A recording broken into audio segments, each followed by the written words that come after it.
旅程的第5天，今天我们的行程是在上高地游玩1天，然后直接去往高山。一大早，安静的松本，我们很早便退房离开。去上高地之前，先要坐电车到新岛岛站，然后再转旅游巴士进去。听说松本站只有1台机器能买这个车票，所以我干脆早上6点就去把票买好，免得临时出状况。慧港再建了几碗水产。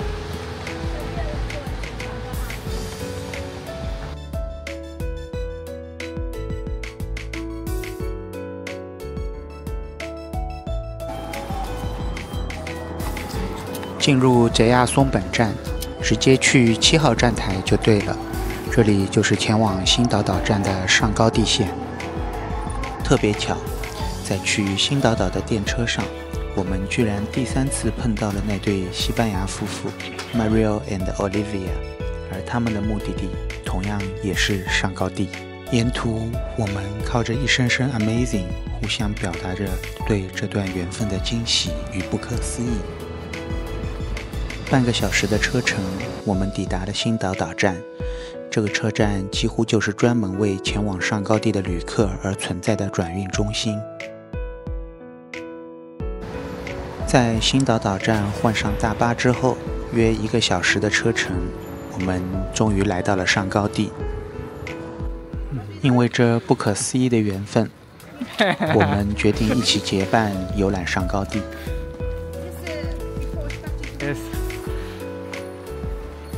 这个时候8点半还没到，太阳才慢慢爬上山头，把第一缕光投向山峰，而眼前的紫川依旧静静地在阴影中流淌，还没迎来属于它的阳光。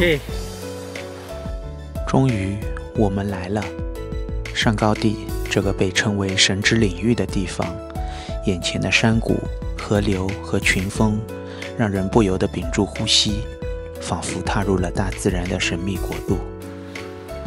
从上高地的集散中心往前走一小段路，远远的便能看到非常有名的河童桥。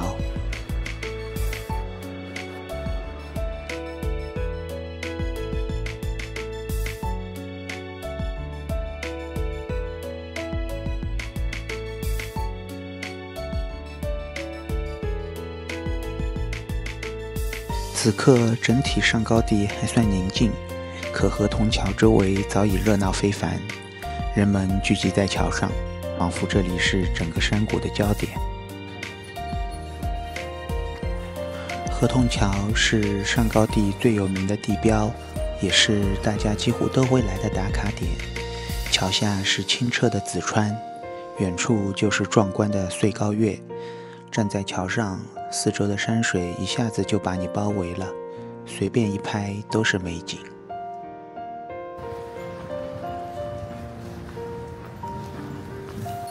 穿过河童桥的那一刻，阳光恰到好处地洒在紫川上，河水瞬间被染成清透的蓝绿色，仿佛整个山谷都亮了起来。美景在阳光下更立体，每一处都像在向我们诉说着上高地的宁静与壮丽。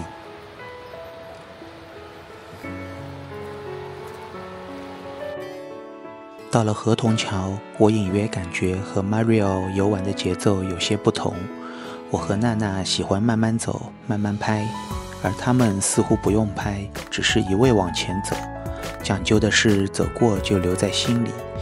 一开始我还担心会打扰他们的旅行节奏，于是提出分开走，但 Mario 不断重复着 "We are here"， 说只要能感受到这里的景色就好，不必担心旅行节奏。于是我们继续结伴而行。Mi hermano español Mi hermano español 私un po' shanti Yes 实在是命运 Destiny 非常有缘 Yes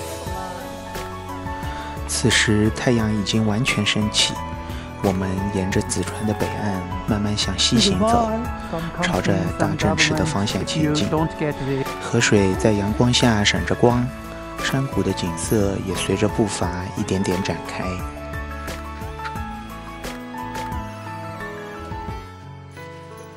我们从步行道走到紫川的河滩，近距离感受这条清澈的河流的魅力。脚边的河水轻轻流淌，仿佛整个上高地的宁静都汇聚在这里。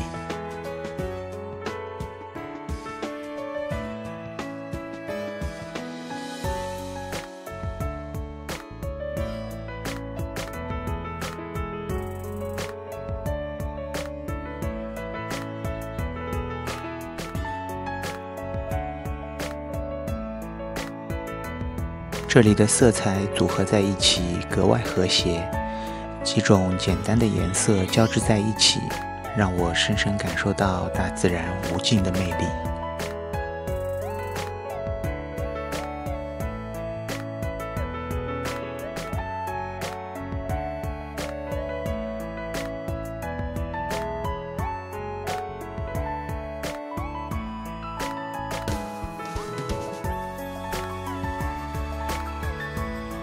回到步行道，我们继续向西前进。你用心感受吧，有感受。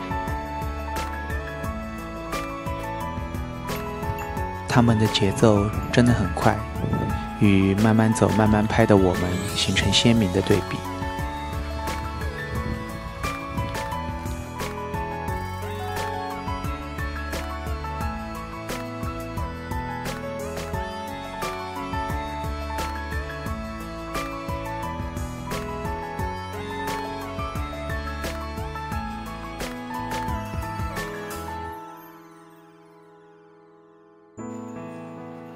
不过我还是觉得，遇到这样难得一见的美景，应该尽量让镜头把它们记录下来，留作回忆，也让更多人感受到这份震撼。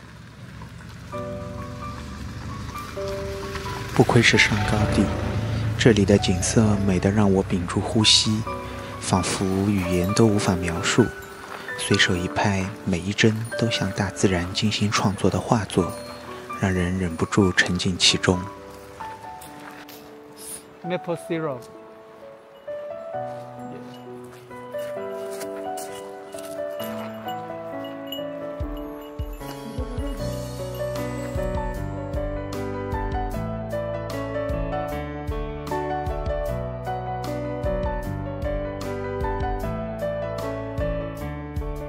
这时上高地的山林间，树叶还没完全变色，秋意才刚刚显现。不过再过不久，到11月中旬，上高地就会封山，游客也将暂别这片宁静的山谷。我们沿着步行道慢慢前行，逐渐离开紫川的河岸，开始走进静谧的树林间。四周的光影随着树叶摇曳，仿佛进入了另一个宁静的世界。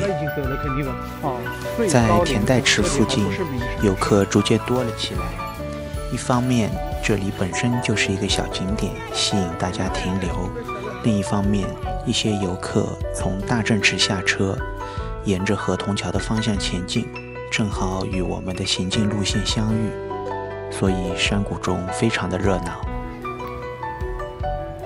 这里便是田代池，它是一个宁静的小湖泊，湖水清澈如镜，倒映着周围的群山和蓝天，每一眼都是一幅天然画作。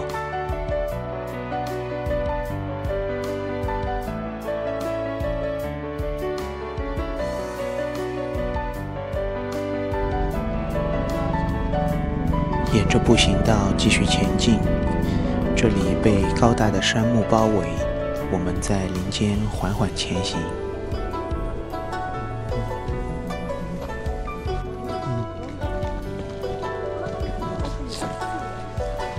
对的。走出杉木林后，我们已经离大正池很近了，视野一下子开阔起来，湖泊的轮廓和周围的群山渐渐映入眼帘。这里其实已经是大正池的北段，游客逐渐多了起来，大家纷纷驻足拍照，留下一张张与这片宁静湖泊和群山的美丽合影。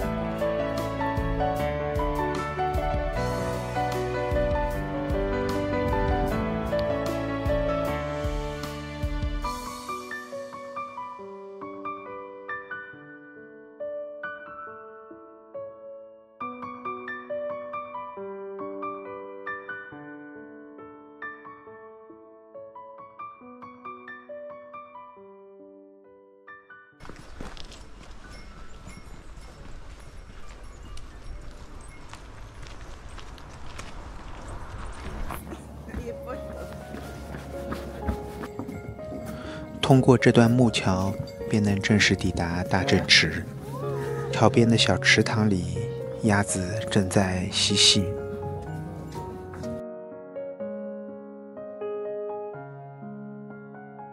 Mariel 告诉我，他特别欣赏这种景色。池塘里一段枯木静静屹立，映衬着湖水与群山，仿佛时间在这里凝固。这里就是大正池，它是因为烧月的火山活动形成的湖泊，湖水静得像一面镜子，倒映着群山与天空。湖中还矗立着枯木，仿佛时间在这里停住了一样，是上高地非常有代表性的景点。很多跟团游客都会选择在大正池下车，简单打卡拍照就折返，所以这里几乎成了上高地最热闹的地方之一。